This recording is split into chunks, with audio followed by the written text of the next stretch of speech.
A guy named Norman Bates woke up and immediately realized something was wrong. He panicked and began calling for his mother, but she didn't respond.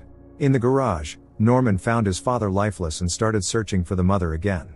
Guessing that she was in the shower, he knocked on the door. When Norma opened it and heard that her husband was lying lifeless on the floor, she reacted completely calmly. Norman was crying, leaning over his father while Norma acted as if nothing had happened.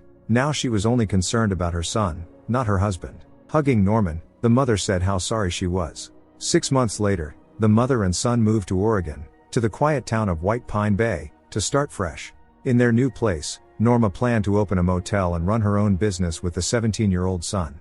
Norma bought both the house and the motel on the cheap. Of course the house needed some repairs, but that was just a small thing. Norma was full of enthusiasm and believed that here, she and her son would find happiness after all they had been through. Until late in the evening, Norman was carrying luggage from the car to the house. Soon the guy was getting ready to attend the new school for the first time. At the bus stop, a group of girls approached him to get acquainted. The girls were very friendly and offered to give Norman a ride in an expensive car. Bradley Martin, the most beautiful of the girls, took a selfie with him and said he could always turn to her for help. Miss Watson, the literature teacher, asked Norman to stay after class. She was surprised that he had excelled in all his exams but his daily grades were much lower. Norman's explanation was that he and his mother were constantly moving.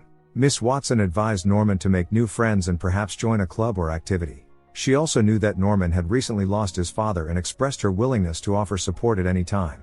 After these words, the guy hurried to leave. Norma was unhappy that the son came home late. Dinner had already gone cold. Norman said he signed up for track and field at the teacher's initiative. It required his mother's signature for him to join the team. Norma wasn't happy to hear this because she had been counting on her son's help. She wouldn't be able to manage the motel on her own. Norman was ready to give up joining the team to avoid upsetting his mother. But she said it was okay and signed the form. The next day, Norman was approached by a man who was clearly in an aggressive mood. Hearing a stranger's voice, Norma came out and asked how she could help. The infuriated man, introducing himself as Keith Summers, stated that this house and motel had previously belonged to his family. Norma was aware of this. She also knew that the bank had repossessed the property from the Summers family due to debts. Keith began shouting that he was the master here. At that moment, Norma's patience ran out. She ordered Keith to leave her property and never return. Keith was furious but eventually left. Norman had a feeling that this wouldn't be the last time they saw this man. In the evening, the doorbell rang. Neither the mother nor the son were expecting anyone. Norma opened the door and saw Bradley Martin and the other girls. They introduced themselves as Norman's school friends and wanted to invite him to the library to study. Norman didn't mind going, but the mother didn't let him go, reasoning that they hadn't finished unpacking all their things yet. When the girls left, Norman began yelling at his mother, who never gave him any freedom. Norman wants to make new acquaintances and leave the past behind, but the mother always keeps him close to her. They had a quarrel, and Norman locked himself in his room. Of course he wasn't going to listen to the mother and sent a message to Bradley asking to wait for him at the bus stop. Sneaking out through the window, Norman joined the girls. Naturally they didn't go to the library but to a party. Norman found himself in such a place for the first time and clearly felt uncomfortable. The young people were having fun and drinking alcohol. Norman kept to himself, unsure of how to behave. At the same time he couldn't take his eyes off Bradley. She knew at once that he was different. Before, Norman was ashamed of his strangeness, but with Bradley he could be himself. They felt a mutual desire to kiss, but they were interrupted by Richard, Bradley's boyfriend. As she left with Richard, Norman felt disappointed. Meanwhile, Norma was washing the dishes. Suddenly strange sounds were heard. Norma approached the front door to make sure no one was there. However, a few seconds later, the sounds repeated. When Norma approached the door again, she saw Keith Summers, who had broken the glass and entered the house. Norma grabbed a sharp object from the kitchen and screamed desperately, calling for Norman. But she didn't know that her son was far away. Of course Keith proved to be stronger. He claimed that this house and everything in it belonged to him. Keith committed unacceptable actions towards Norma. Fortunately, Norman returned and knocked Keith out. Barely keeping her composure, Norma asked her son to fetch the first aid kit, which was on the shelf in the bathroom. At that moment, Keith regained consciousness and began mocking Norma. Unable to stand it, she took his life. Norman witnessed this. He had intended to call 911, as it was self-defense, but Norma didn't think it was a good idea. If they called the police, everyone would find out what had happened here. After such an incident, hardly anyone would want to stay at their motel. That's why, to protect their reputation, Norma intended to get rid of the evidence. Feeling guilty towards his mother, Norman eventually agreed with her. The mother and son carried lifeless Keith from the house to the motel and placed him in the bathtub. Now they have to decide what to do next, but first they need to get rid of the carpet. It was already midnight, but the mother and son were removing the carpets from each room to make it appear as if they were just redecorating. Under one of the carpets, Norman found a diary with strange drawings of girls. Suddenly there was the sound of a car engine, and the light of the headlights came through the windows. Norma peeked out and saw a police car. She took a deep breath to maintain her composure and went outside, introducing herself and saying that the motel was not yet open. Sheriff Alex Romero and his deputy, Zach Shelby, were just patrolling the area and wanted to make sure everything was okay. Norma reassured them that everything was fine, it was just her and her son were redecorating the motel. Alex Romero found it strange that they were doing renovations at 2 in the morning. Norma said casually that she had just lost track of time. When Romero asked for permission to look around, Norma had no reason to refuse. The police officers entered the premises. There seemed to be nothing suspicious here. Before leaving, Romero was about to use the restroom and entered the very bathroom where lifeless Keith lay. At that moment, Norma and her son were more nervous than they had ever been in their lives. At the same time, they tried to be deliberately casual in their conversation with Zach Shelby, who was much friendlier than his colleague. Fortunately, Alex did not notice Keith behind the shower curtain. When the police officers left, Norma and Norman felt an incredible sense of relief. The next day at school, Norman couldn't eat, thinking about what had happened tonight. At one point, he felt nauseous and rushed to the trash can. The classmates joked that he just wasn't used to the food in their school cafeteria yet. A nice girl named Emma Ducote approached Norman and offered him a candy. They take a literature class together. Norman reassured that he was fine. Emma stands out among the others because she wears an oxygen mask and carries a plant with her everywhere. Meanwhile, Norma, who was walking down the street, saw an announcement that a city forum would soon be held, the topic of which would be the construction of a bypass highway. This is very bad news for Norma. This night the mother and son were going to finish what they had started. They put lifeless Keith in the trunk, drove to the lake and taking a boat, sailed far away from the shore. Norma shared with her son that the city hall plans to build the bypass road. If this happens, no one will stop at their motel. Norma considers herself a bad mother because the son doesn't deserve this. However, Norman disagrees. The mother is his family and his only true loved one. They dumped Keith overboard, hoping that the lake would forever conceal their secret. On a rainy morning, the old sign outside Norma's motel was dismantled. In the evening, Norman looked through the diary found in the motel with ominous drawings. He was interrupted by the mother, who had a surprise for him. Looking out the window, Norman saw a new sign. Norma is confident that this is the beginning of their new life. She is also determined to do everything in her power to prevent the city hall from building the bypass. At night, Norman continues to study the diary, feeling that these are not just drawings. Was there a real story behind it? Early in the morning the doorbell rang. Norman hurried to hide the diary. The mother doesn't know that he secretly kept Keith Summers' belt. Opening the door, sleepy Norma saw her elder son Dylan on the doorstep. Neither Norma nor Norman were pleased with his arrival. Norma wants to give Dylan money to get him to leave as soon as possible. Dylan lost his job, so he intends to stay here for a while. He doesn't refer to Norma as mother, not considering her his family. At the bus stop, Norman crossed paths with Bradley and the other girls again. Bradley was actively flirting with Norman and suggested he study for a history test together. At that moment a car passed by, lost control and went into the ditch. Bradley recognized her father's car. They all rushed over. When Norman finally managed to open the door, they saw Bradley's father barely alive. Someone had clearly done this intentionally. The police arrived at the scene immediately. While Shelby was handling everything, Alex Romero told Norma that Jerry Martin was the owner of the warehouse where it looked like someone had started the fire. Dylan joked about how Norma had chosen a very fitting place to start a new life. Among other things, the police found Keith Summers' abandoned pickup truck nearby, who had gone missing a few days ago. Alex Romero asked Norma if she had seen Keith recently. She lied that she hadn't. Ms. Watson assigned paired tasks to the students. Emma immediately suggested that Norman work on the assignment together, and he agreed. After school, Norman went to the hospital to support Bradley. He wanted to give her a flower, but Richard wouldn't let them talk. At night, Dylan was drinking at a bar where he met a crying guy named Ethan. He was upset because a terrible accident had happened to his boss today. Someone set fire to his warehouse. He fell into a coma and probably won't survive. The guy offered to pay for Dylan's drinks, who, seeing a lot of cash in his wallet, couldn't help but ask about it. Norma didn't like that her elder son came home drunk in the middle of the night. She always put Norman first and considered Dylan a bad son, never hiding it. Dylan doesn't take his mother's words to heart. Right now, he's curious about where she got the money to buy the motel and the house. Norma confessed that she received insurance money for her late husband Sam. In the morning, Norma and Norman were thoroughly cleaning the kitchen floor to wipe away all traces. When the doorbell rang, Dylan opened the door. Emma was standing at the doorstep, coming to Norman to work on the literature assignment. Norma asked her many questions, including personal ones. Catching on to what was happening, Norman tried to lead the mother away, but Norma ignored him. Emma explained that her father used to be a professor in Manchester but wanted more time to take care of her, so he moved here and opened a shop. Emma has lung disease and is on the waiting list for a transplant. Without the surgery, she won't live past the age of 27. When Norma and Emma left upstairs, Dylan began to make fun of his mother. Meanwhile, they were selecting poems for their assignment. Unlike other girls, Emma was clearly not interested in partying and boys. Noticing the diary, she took it without permission and opened. Norman said that those weren't his drawings, and he found the diary in one of the motel rooms. Emma wanted to keep him for a while. Norman didn't object. Norma was about to go to sleep when the doorbell rang unexpectedly. The police officers were here to ask her some questions. According to Alex Romero, there is a witness who saw Norma and Keith Summers arguing loudly shortly before Keith's disappearance.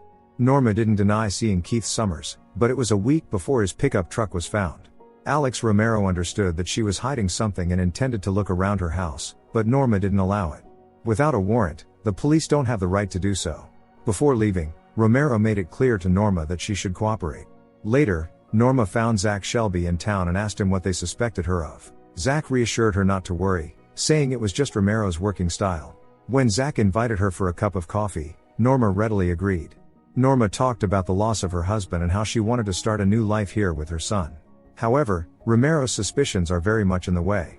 Shelby mentioned that Alex Romero and Keith Summers had been childhood friends, so Summers' disappearance was a personal tragedy for Romero.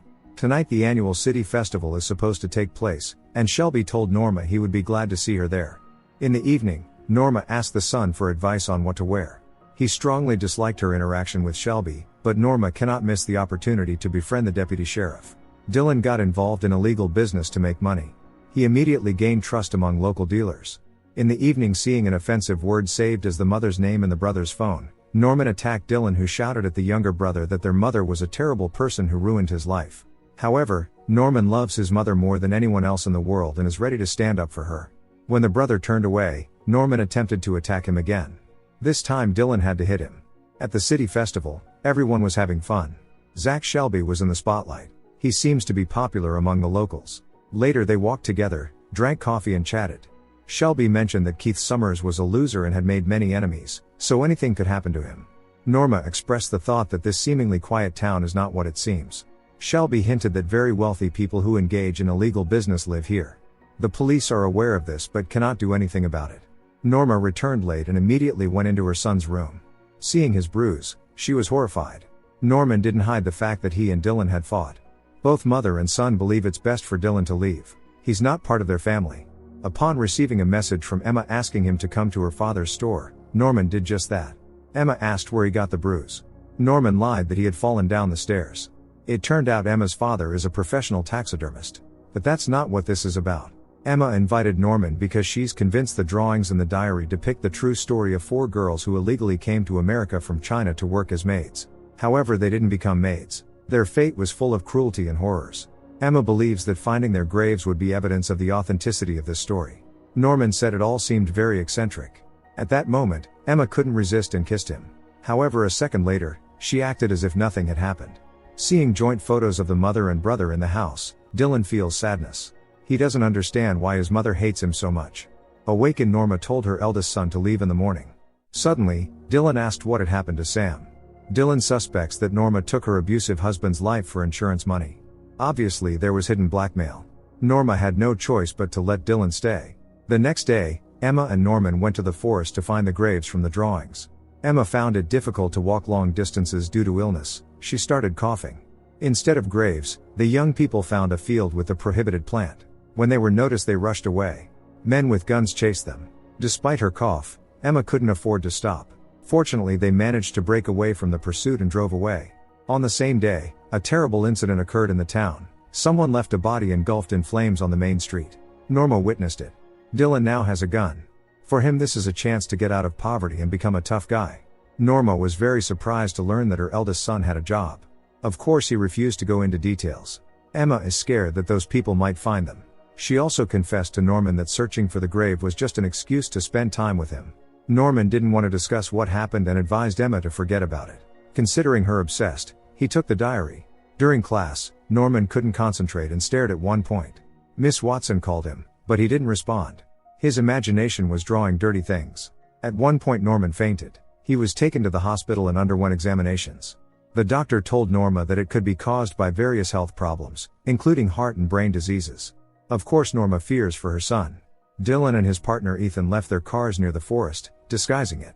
After that, they came to the field where the forbidden plant worth $5 million was growing. Now Dylan is also involved in illegal business, and his duties include guarding the merchandise. For his job, Dylan will be getting $300 a day. He finds it easy money. Norma spent the whole day in the son's ward. They were nervous waiting for the test results. Norma received a call about carpet delivery. Norman convinced her to go because he feels much better.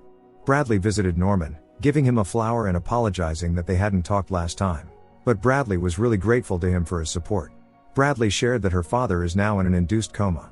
Doctors believe he will not survive. Norman understands her like no one else, as he also lost the father. According to the police, there was an accident in the garage.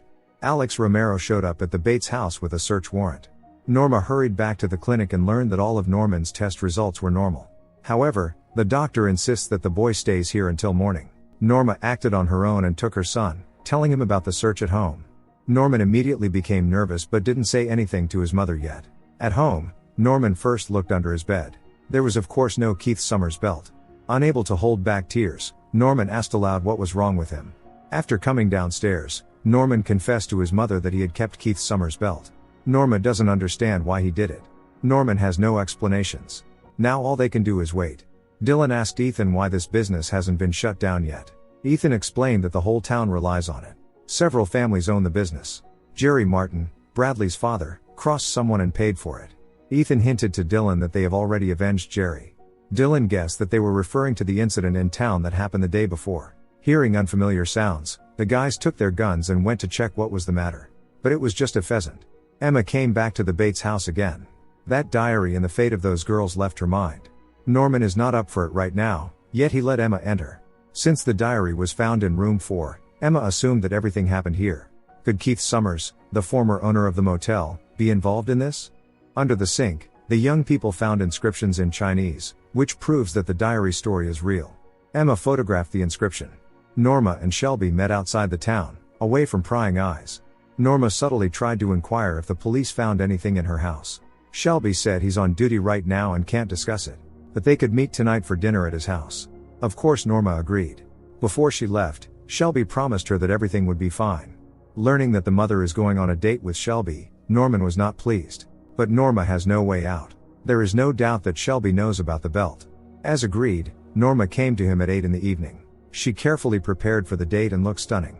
Shelby offered her a drink and asked her to honestly tell him about the belt. At first Norma tried to feign incomprehension, but Shelby said he wouldn't be able to help her if they weren't honest with each other. Learning that no one except Shelby knows about the belt, Norma felt relieved. Shelby knows that Keith was a bad man and believes that Norma is not guilty of anything. Shelby also knows that Norma is a very strong woman who has fought against circumstances her entire life. But from now on, Shelby will take care of her. Passion arose between them. While roasting the pheasant over the fire, Dylan and Ethan had heart-to-heart conversations. Dylan shared that he's an outcast in the family. Dylan returned home late. Norman couldn't sleep because he was very worried about his mother. Dylan immediately sensed that something was wrong. Norman told him that he was worried about the mother, who was supposed to return several hours ago. The relationship between the brothers is still tense, but despite this, Dylan tried to support Norman. He believes that Norma manipulates her younger son and restricts his freedom. Dylan was surprised that Norman barely remembers the details of their fight. Norman however refuses to believe that he attacked his brother with such fury. Finally, Norma returned home and told her son that Zach took the belt and hid it. It seems he wants to help them. Right now they're relatively safe. Norman doesn't like that his mother is forced to date Shelby because of this situation. However, they have no alternative right now. Norman apologized to his mother, and she hugged him. They cherish each other more than anyone else in the world. At school, Norman approached Bradley, but their conversation was interrupted by Emma, who managed to translate the inscription meaning beautiful. Upon learning that after school Emma intended to go to the police and show the diary found in the motel, Norman reacted very harshly. He made it clear that he didn't want to attract police attention right now and left. Emma was puzzled. When Norman was lying on the bed at home, the mother entered his room and said that as long as the belt was with Shelby, they were completely at his mercy. Norman knows he must retrieve this belt. But he doesn't know that all this time he was talking to himself. In the middle of the night with a detached look, Norman went to Shelby's house and broke in through the window. He searched everywhere for the belt, rummaging through every room.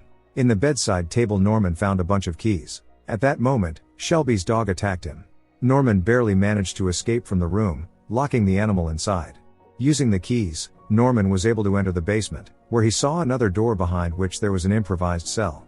Seeing an unconscious Chinese girl, Norman approached her and woke up. The girl asked for help. Meanwhile Shelby returned. Norman doesn't know that when he was heading to Shelby's house, Dylan noticed him and followed him. Dylan saw his brother break into the deputy sheriff's house. Of course Dylan couldn't let Shelby catch Norman, who didn't even suspect that the policeman was already home. Only upon hearing Shelby's voice Norman realized he was trapped. Norman was forced to leave the Chinese girl here. Shelby doesn't remember locking his dog in the room, and why would he? Suddenly the doorbell rang. It was Dylan, who wanted to distract the policeman and asked where the nearest gas station was. Shelby doesn't know that Dylan is Norma's other son. The deputy sheriff hastily explained to him which way to go. A few minutes later Dylan saw Norman escape through the window. When Norman returned home, Dylan was already waiting for him and demanded explanations. However, Norman denied being in the policeman's house. Before school, Norman went to the Ducote house and knocked on the door. Emma's father Will Ducote said she had caught a cold, and in her case any illness could be fraught. Emma won't be at school for a week. Before Norman left, Will asked him to be decent to Emma, as she's a very fragile girl. Norman said he was decent. Norma's meetings with Zach continue. This time Dylan caught them leaving the motel together. Zach immediately recognized the guy who showed up at his doorstep last night. They pretended not to know each other. Having seen Bradley setting up a small memorial on the road in honor of her father, Norman approached her. The girl was deeply saddened by the loss of her loved one. Norman hugged crying Bradley as a sign of support. Any words were unnecessary. Dylan started buying groceries for the house, now that he had some money. It was unexpected for Norma to hear advice from her elder son to be careful with Shelby. Dylan doesn't trust him. Of course Norma wasn't going to heed her eldest son's words. Returning home in the evening, Norman saw Shelby on the road and quickened his pace, but the deputy sheriff noticed him and followed. Norman did not get away. Zach openly told him how much he treasures Norma. That's why Zach wants to get to know Norman better and invited him fishing. Norman had no option to refuse. Norma is still concerned about the city council's intention to build the bypass road. She was distracted by Norman telling her about the Chinese girl in Shelby's basement.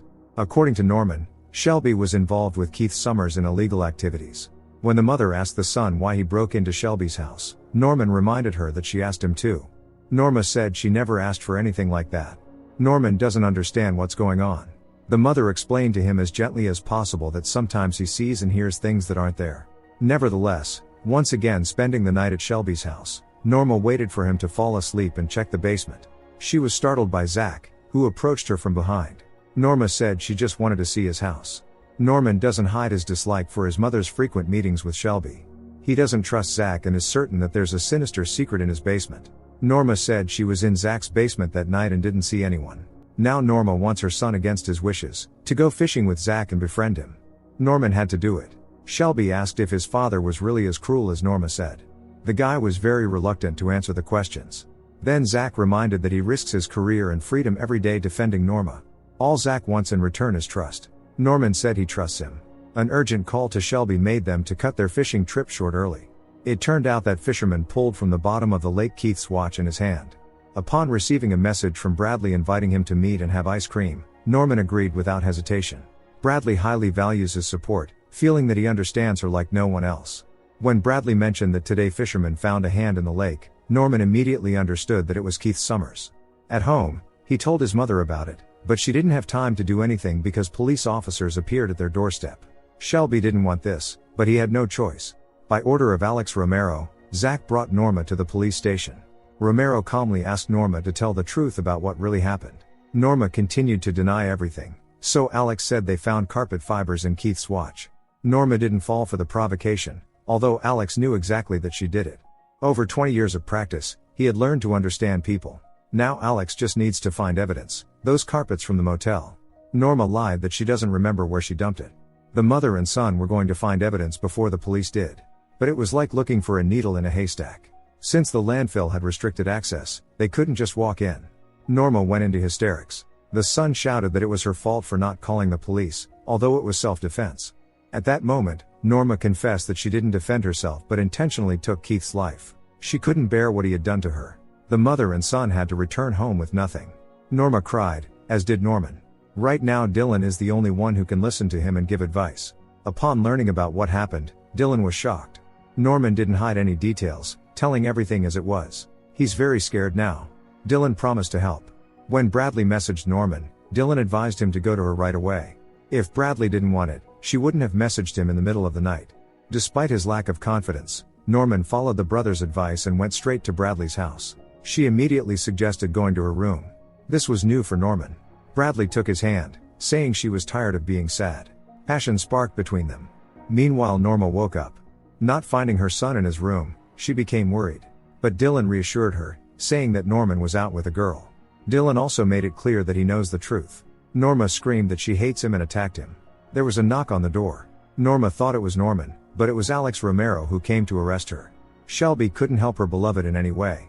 In the morning, Norman left while Bradley was still sleeping.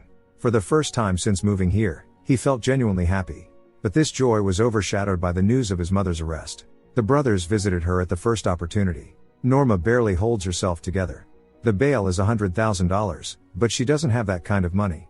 Dylan suggests mortgaging the motel, but Norma still hopes that everything will somehow work out on its own. She chased her sons away, unwilling to accept their help. At home, Norman was rummaging through documents. Emma came, wanting to support him. Norman was surprised that everyone in town already knows about his mother's arrest. Emma offered Norman to stay with her and her father, but he refused, saying he would stay with his brother. Finally, Norman found what he was looking for, the motel papers. This will allow him to post bail. Dylan shared with Ethan that he is looking for a place to live with his brother. But for this, he needs at least $5,000. Shelby brought food to Norma in the cell, but she has no appetite right now. Emma drove Norman to the organization he needed. He was sincerely grateful to her. While they waited, Norman confessed that he had seen the Chinese girl from the diary, and she was in the basement of Deputy Shelby's house. Emma believes they should immediately go to the authorities, but Norman cannot do that until he helps his mother. Before leaving, Emma asked Norman if it was true that his mother had taken the life of Keith Summers, whom many wished ill. Norman said it wasn't true. At home, he wrote another message to Bradley, but she didn't reply. However, there is good news. Bail has been posted for Norma, and she will be released tomorrow at 9 in the morning.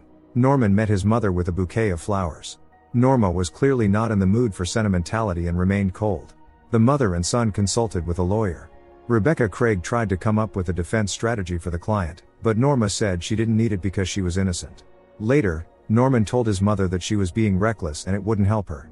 Norma is angry at the son for leaving her alone on the night before the arrest when she was crying, to be with some girl. She's also upset because her son revealed their secret to Dylan. Norman admitted he was just scared. The mother scares him with her erratic behavior. Upon hearing this in a fit of anger, Norma dropped her son off on the road, even though they were still several miles from home. It was their first major argument. Norman had to walk. Dylan happened to drive by on his motorcycle and stopped, offering to give Norman a ride. At home, the brothers had a heart-to-heart talk. Dylan shared that he was going to move out soon and wants the brother to live with him, even if Norma doesn't go to prison. It would be better for him. However, Norman cannot abandon his mother. When Dylan and Ethan were once again preparing to go to the field, Ethan gave him $5,000 in cash. Dylan didn't expect this at all. However, Ethan, who sincerely wanted to help, knows for sure that Dylan can be trusted and that he will repay the debt someday.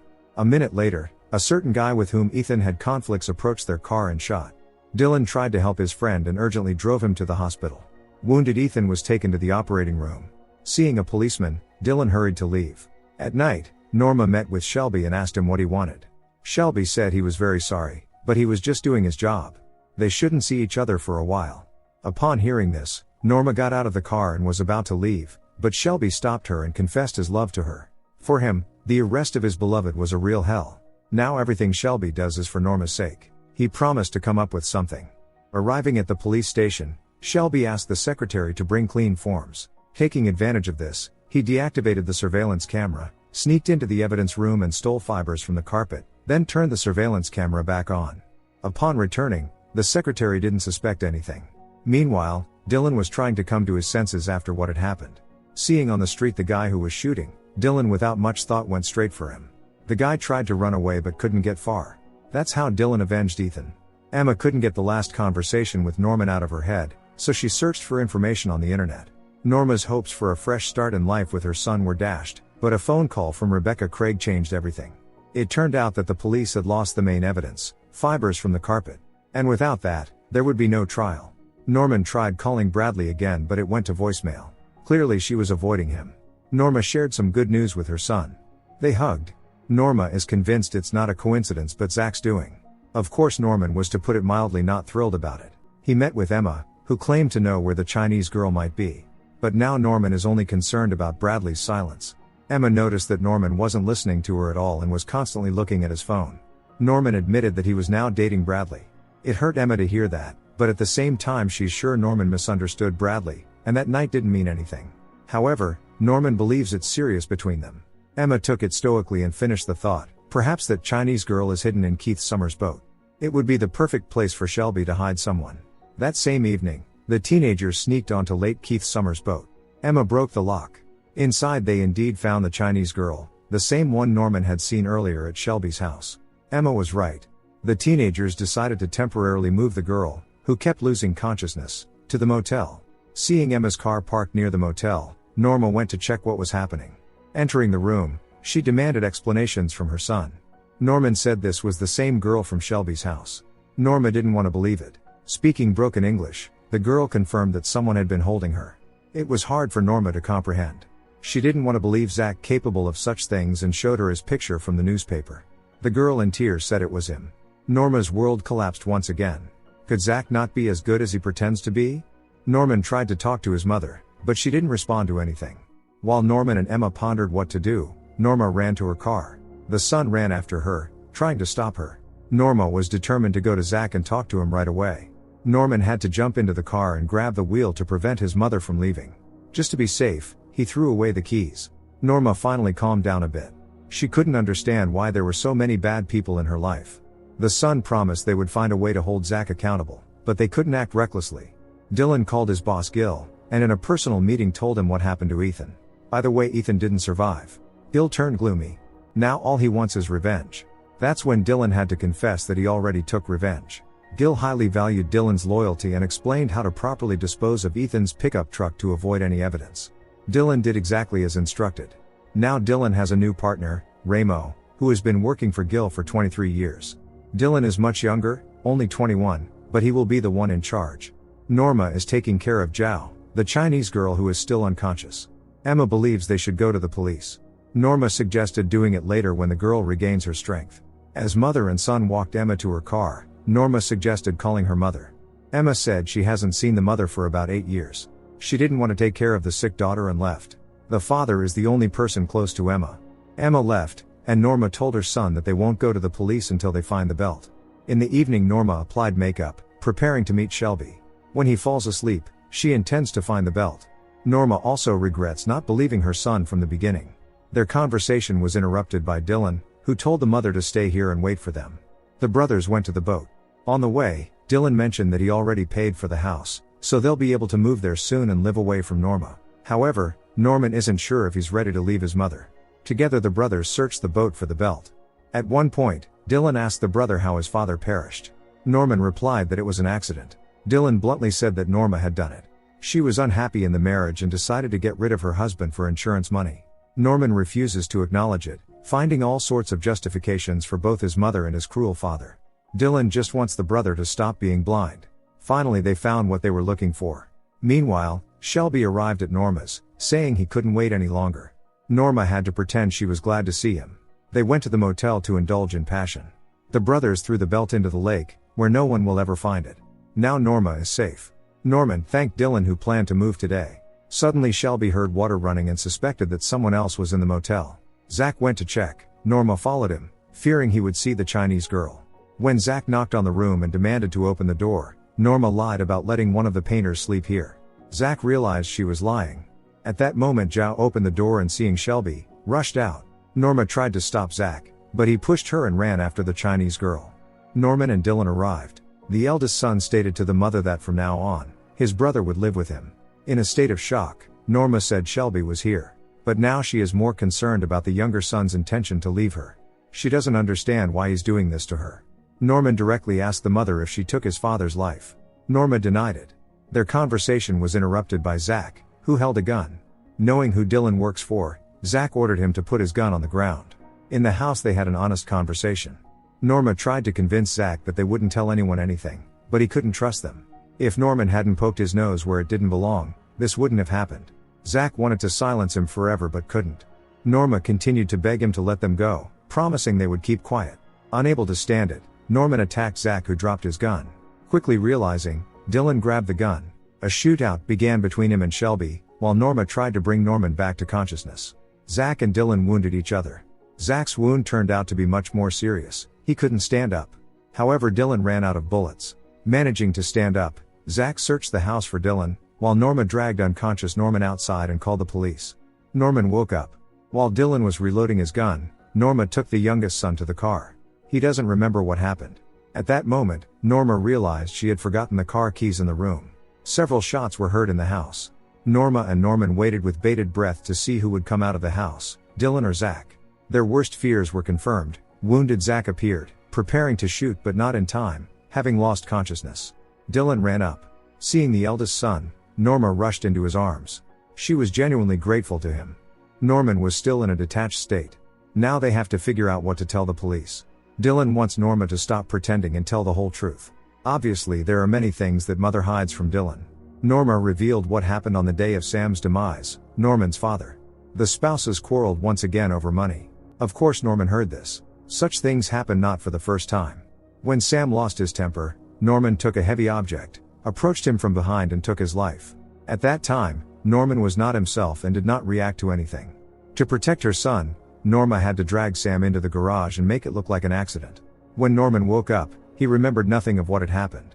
Seeing her lifeless husband and her son crying, Norma tried to figure out how to behave. She no longer had the strength for strong emotions. It was unexpected for Dylan to find out.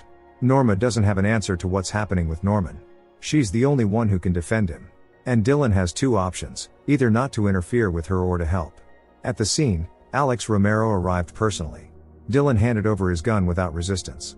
Seeing Shelby lifeless, Romero intended to talk to all the participants of this story. Norma told him that it was Zach Shelby who was involved in the demise of Keith Summers. Alex Romero found this version plausible because he had long suspected Shelby's involvement in illegal activities. Moreover, shortly before the disappearance, Zach and Keith had a conflict. Romero is going to take responsibility for Shelby's demise, so Dylan remains free of suspicion. It should all look as if Shelby was going to hide the Chinese girl on the Bates property, and Romero thwarted his plans. For Norma and her sons, the worst was over. Seeing the mother embracing Norman, Dylan, who had risked his life for them, felt conflicting emotions. Norman misses Bradley a lot, whom he hasn't seen since that night. Norma is only concerned now that there are only 7 days left until the motel opens. They need to accomplish a lot in that time. Unlike his mother, Norman cannot yet recover from what happened. The mother said they should live their lives to the fullest and trust Sheriff Romero. At the mother's request, Norman was fixing the lattice under the terrace before school. Inside he saw a stray dog. Dylan was surprised when the mother made breakfast for him. She just wanted to express her gratitude for what he had done. Dylan said he was going to move out anyway. If before Norma didn't want to see her eldest son, now she needs his support more than ever. Therefore she was not happy about the news. When Dylan was taking out the trash, a black Cadillac stopped near him. A suspicious man asked if the motel really had new owners and where to find Keith Summers. Dylan replied that Keith Summers was dead. At school Norman saw Bradley, who acted as if nothing had happened between them. However, Norman still believes they are dating. Meanwhile, Norma is trying to negotiate with other entrepreneurs to promote her motel, but no one wants to deal with it. Everyone in town knows what happened at the Bates house. Gossip tainted the place. Not a single person has booked a room at the motel yet. Norma's business could fail even before its launch. That same evening, Norma saw a suspicious man near one of the rooms and went out to ask what was going on. The man, who introduced himself as Jake Abernathy, explained that he has a standing reservation for the 9th room every 2 months. Norma said the motel has new ownership, and they haven't opened yet. But for a regular customer, she is willing to make an exception if he doesn't mind the unfinished renovation. This didn't bother the man at all. After receiving the keys, he went to the 9th room. Dylan, returning home late, saw the Cadillac parked near the motel and told Norma that he saw this man earlier in the day. Dylan immediately realized that something was amiss and knocked on the 9th room, asking the guest to provide all personal information. Jake reluctantly provided his driver's license. When asked about his occupation, Jake evasively replied that he's in sales. He did not use a credit card, but paid in cash. Norma feverishly tried to wipe away the traces on the porch reminiscent of Shelby's demise at that spot. Dylan said that it doesn't come off the porous stone and advised the mother to stop thinking about it. However, Norma couldn't stop. If her business fails, the whole town will ridicule her. Dylan repeated that trying to wipe it off was pointless and threw the money on the porch. The next day Norman told Dylan that he would stay home with the mother. Seeing Bradley nearby, Norman couldn't take his eyes off her. Bradley approached him to say hello. She also asked Dylan if he works for Gil. Upon learning that Bradley's father was Jerry Martin, Dylan expressed his condolences. With just the usual friendliness, Bradley left to get her takeout food. Later in the car, Dylan asked his brother if Bradley had texted him that very night. Dylan understood that Norman didn't stand a chance, but kept silent about it. At night, Norma couldn't sleep. Suddenly there were some sounds in the house. The first thing Norma did was enter the son's room to make sure he was okay. The creaking sound came again. Descending downstairs, Norma went into the kitchen. The slam of the back door made her wince. Just in case Norma took a sharp object. It seems like someone is here. Or is it just a draft? In the morning, Emma noticed a bowl of dog food on the Bates porch. Norma, who knew nothing about the dog, opened the door. Norman refused to come downstairs and asked his mother to tell Emma that he was sick. Norman wasn't in the mood for Emma right now because all his thoughts were occupied by Bradley. Of course Emma guessed that Norman wasn't sick, he just didn't want to see her. She couldn't hold back her tears. Norma, who has a sincere sympathy for Emma, out of pity suggested going together to town to buy curtains for the motel. On the way, Norma told Emma not to get upset because Norman is just going through a rough patch right now. When Norma casually asked what her son could be so preoccupied with, Emma said it had to do with Bradley, the most popular girl in school. Norma doesn't think it can be that serious because they're just teenagers. However, seeing Bradley, who was in town for a yoga class at the time, Norma felt intense jealousy. She absolutely doesn't want her son to associate with this girl. Contrary to the mother's prohibition, Norman continues to feed the dog. He even gave it a name, Juna. Seeing this, Norma, who was already irritated, told her son to stop. In the evening, when mother and son were washing dishes together, Norman asked for permission to keep the dog, as he had always dreamed of having a pet. Norma relented, but on the condition that her son would take care of the dog himself. Norma also asked her son for a serious conversation. Trying to be as gentle as possible, she explained that no decent 17-year-old girl would behave like Bradley. That's why Bradley is not the one he should be associating with. However, Norman considers her perfect, and he doesn't care what his mother thinks about it. It was an unpleasant surprise for Norman to learn that his mother hired Emma to work at the motel a few days a week. Norman thought the mother was trying to set him up with Emma, thinking he wasn't good enough for Bradley. As a result, mother and son argued, and Norman left home. Gathering his courage, he knocked on Bradley's door and confessed his sincere feelings to her. However, looking confused, Bradley admitted that she doesn't feel the same way. Moreover, Bradley regrets that night. Unable to contain his emotions, Norman left. Bradley hurriedly grabbed her jacket and ran after him. Norman kept walking, talking to himself and quoting his mother. Catching up to Norman, Bradley hugged him and said how sorry she was. Norman couldn't say anything good to her. Jake Abernathy approached Norma and said that he works with many people in the area and could put in a good word for her. In return, Jake asks for a favor, to reserve all the rooms for a week every other month. Norma gladly agreed to this strange condition, as it was good money. Norman was coming home upset. Seeing the dog on the opposite side of the road, he called it over. At that moment a car drove by, the driver didn't manage to brake in time. Seeing this, Norma ran onto the road. Norman yelled that it was his fault. Now the guy intends to take the carcass to Emma's father, who practices taxidermy. Norma considered it madness but couldn't allow the son to go alone. Norman confessed to her that he was wrong about Bradley. Will Ducote is an expert in taxidermy, recreating the art of motion in immobile objects. Norman finds it fascinating, so he eagerly agrees to Mr. Ducote's offer to learn. At school, Emma felt unwell and locked herself in a stall. At one point, she overheard girls gossiping about Norman and Bradley. They were sure there was nothing between them because Bradley would never date someone like Norman. Coming out of the stall, Emma advised the girls to sort out the facts before jumping to conclusions and mixing someone with dirt because there really was something between Bradley and Norman. Norma is very concerned about the fact that the city hall is planning to build the bypass road. She's also a little freaked out by Jake Abernathy. Norma called the police station, but Sheriff Romero wasn't available. Dylan received a call from Gil, who instructed him and Ramo to go to California tomorrow and meet the so-called trimmers. Dylan doesn't yet know what tremors are, and Ramo refused to explain. At school, Bradley approached Norman and asked why he told Emma about that night, who in turn blabbed it to everyone else. Bradley wants Norman to forget about what happened between them because she has a boyfriend. Miss Watson witnessed the teenage conflict and followed Norman out onto the street, asking why he was leaving in the middle of classes. Norman reacted aggressively. The teacher was taken aback, as he was usually a quiet boy. Norma came to room 9 to clean up. Jake Abernathy asked if Zach Shelby really perished on the steps of their house. Norma had no reason to deny it. Jake said he had known Shelby and Keith Summers for many years but never thought they were using the motel as an illegal brothel. Norma began to get nervous and hurried to leave. Jake was clearly hiding something.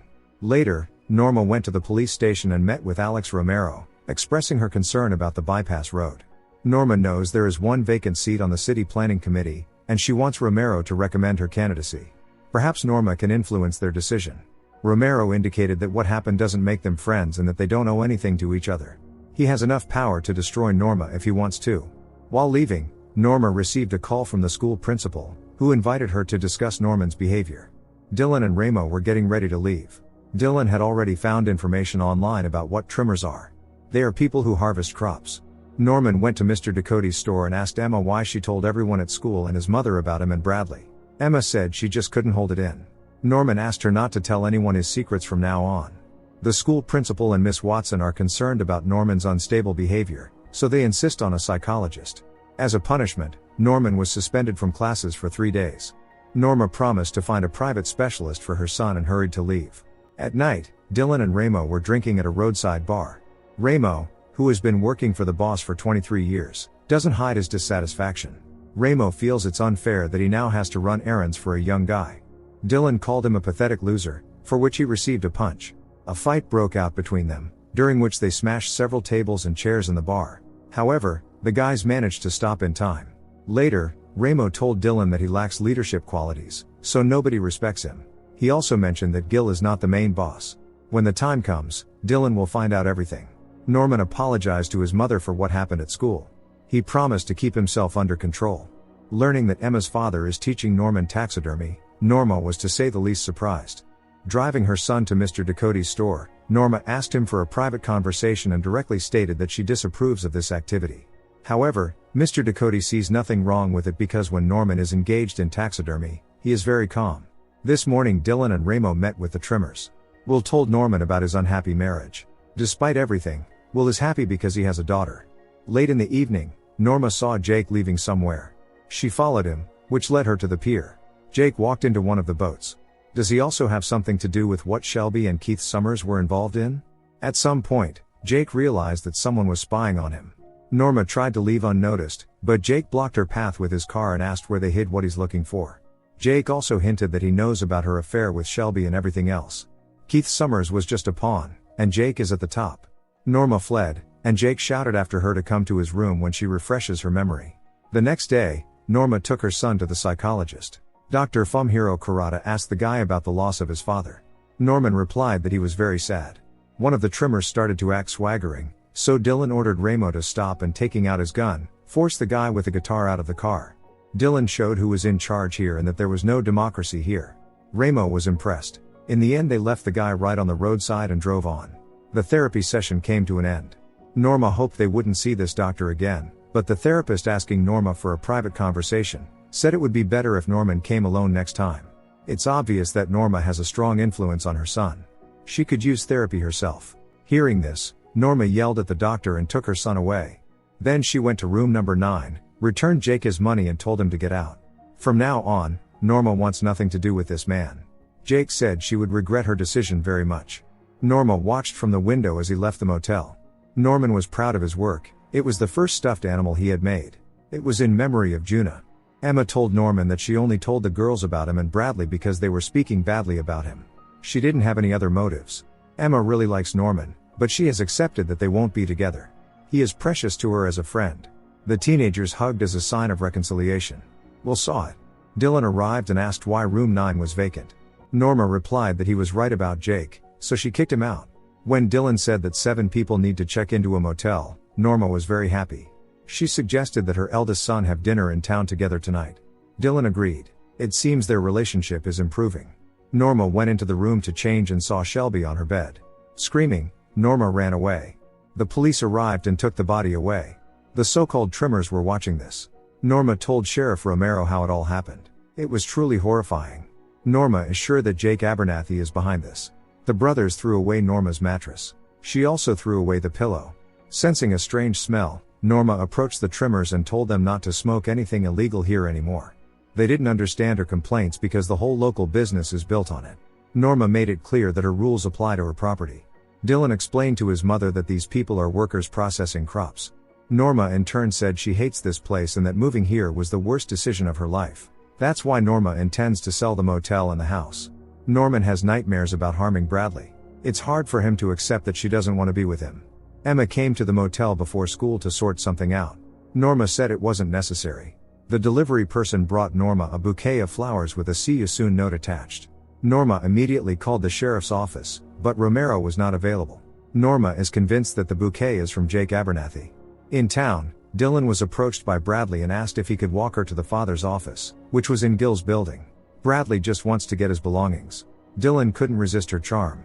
Norma went to the realtor and began to resent him for not mentioning the city department's plans to build a bypass when she bought the motel. Norma made it clear that if he doesn't return the money, she will take legal action. Norma also stated her intention to put the motel up for sale. At school, Miss Watson approached Norman and said his essay was amazing. Miss Watson has a friend who owns a small publication that could print the story. Norma was cleaning the rooms. At some point she saw Jake's Cadillac driving by. There is no doubt he will fulfill his promise and turn her life into hell. Norma wants to move as soon as possible. When Norman came, the mother told him to lock all the doors. Norman brought the stuffed dog home. He also told the mother about his successes at school. Norman would like to stay here, but his mother has completely different plans. Dylan considered his brother's hobby sinister. Norman shared that he is worried about the upcoming move. Norman also confided that he is haunted by fantasies of harming Bradley. Dylan was alarmed by this. The trimmers were processing the harvest. Dylan asked Gil casually if Jerry Martin had an office here. Gil doesn't like to recall Jerry because his antics cost him a lot of money. Gil thought Dylan wanted Jerry's office and said he had no objection. Emma saw one of the guests smoking. As Norma instructed, Emma tried to stop this misconduct. Surprisingly, the guy was polite and promised it wouldn't happen again. He obviously liked Emma. After classes, Norman and Miss Watson edited his story. The teacher is impressed by Norman's writing talent and considers him wise beyond his years. Norman noticed that at that moment Miss Watson seemed pensive. But what is troubling her?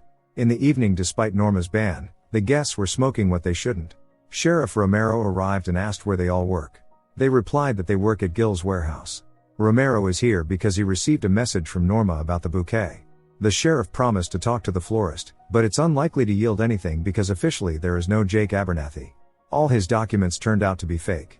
Norma is very frightened.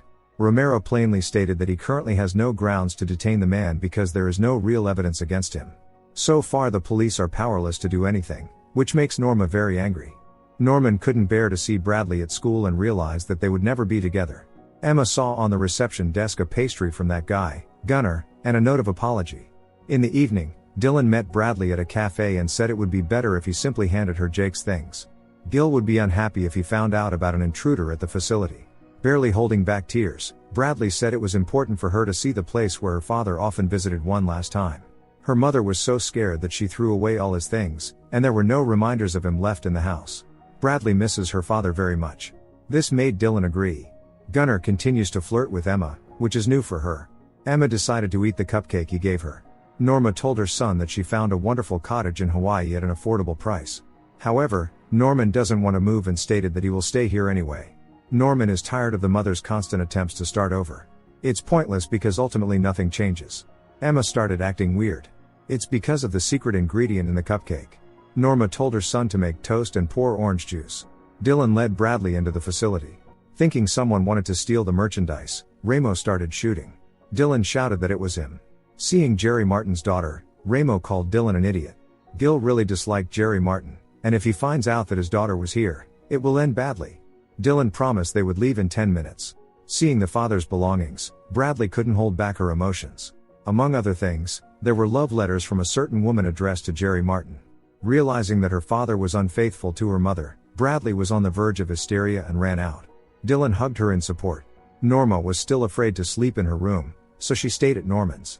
It was just like when he was little. Norma and Norman had been through a lot, but there were also good moments in their lives. Norma said she was sorry about the move. However, Norman had already come to terms with it. The next day, he told Miss Watson that he changed his mind about publishing the story. His mother obviously wouldn't like it. Miss Watson suggested doing it secretly from Norma because such talent shouldn't go to waste. Miss Watson had also experienced many unpleasant things in life, so she knew what Norman was going through. The realtor told Norma that he wouldn't return her money and that there were no buyers for the motel. It was a hopeless situation. Norma was furious. There was no point in suing the realtor because he was $30,000 in debt and had no property. Once again Norma failed. When she got into her car, she was grabbed by the man who called himself Jake Abernathy and asked if she liked his gift. It turned out that Shelby owed Jake $150,000, and for some reason, Jake is convinced that Norma has the money now. He said that if he doesn't get the money by midnight tomorrow, her sons will suffer. First Norma went to the police station and told Sheriff Romero about what happened. Of course Norma knows nothing about the money. Alex Romero promised to look into it, assuring Norma that neither she nor her sons are in danger. She just has to trust him. The annual winter ball will soon take place at the school.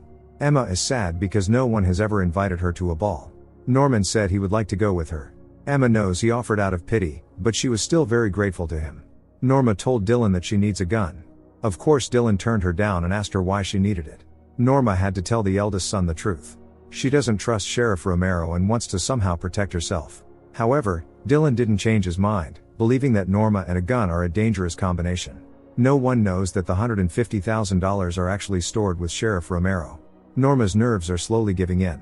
To calm down at least a little, she went to a therapy session with Dr. Kurata. Last time Norma yelled at him, but now she needs to vent and get advice on how to cope with stress. Dr. Kurata asked her various questions, including about her childhood. According to Norma, her father was very kind, and her mother worked in a bakery. Norma remembers how the scent of baking always surrounded her. Norma's parents passed away a long time ago.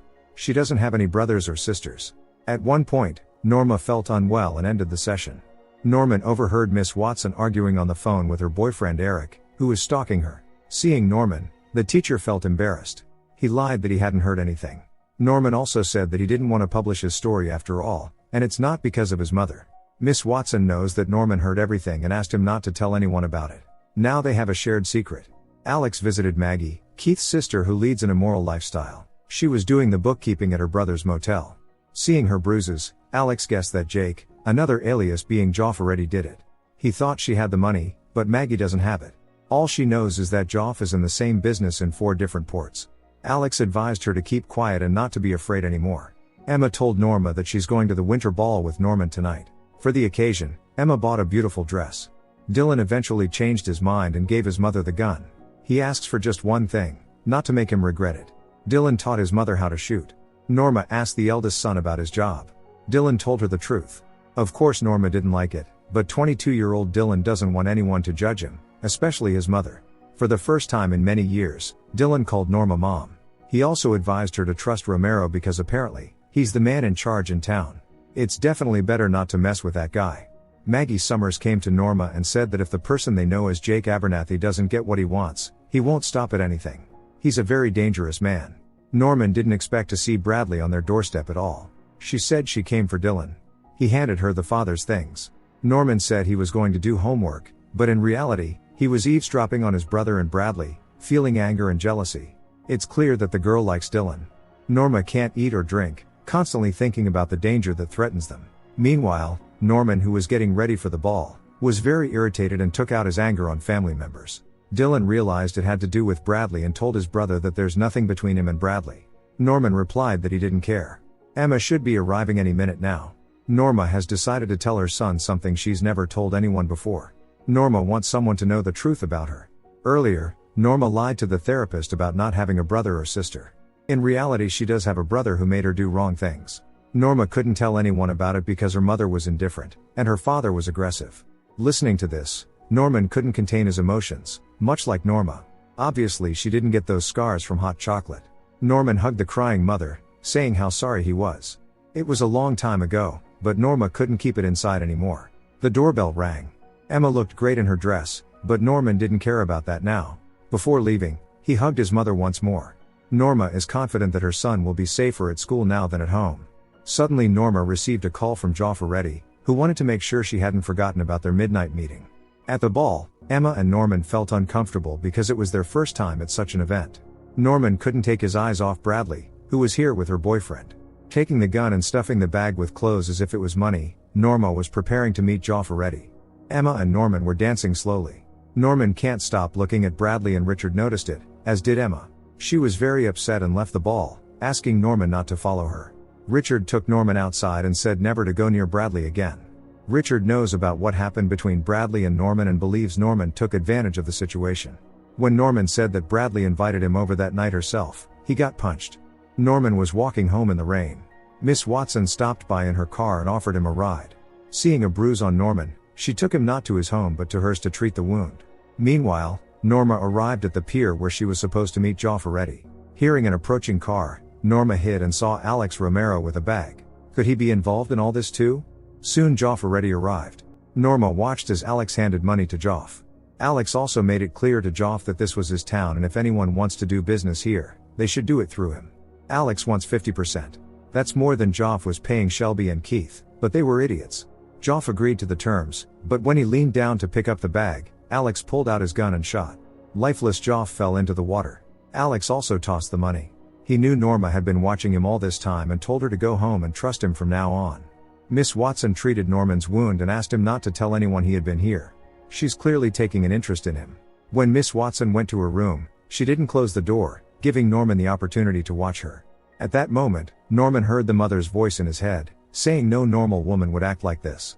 Miss Watson clearly left the door unlocked on purpose. That's why Norman must make her regret it. Unable to bear it, Norman fled. Outside the motel, the mother saw him as she was returning. Norman admitted he doesn't remember anything after leaving the winter ball. Norma promised that everything will be fine from now on.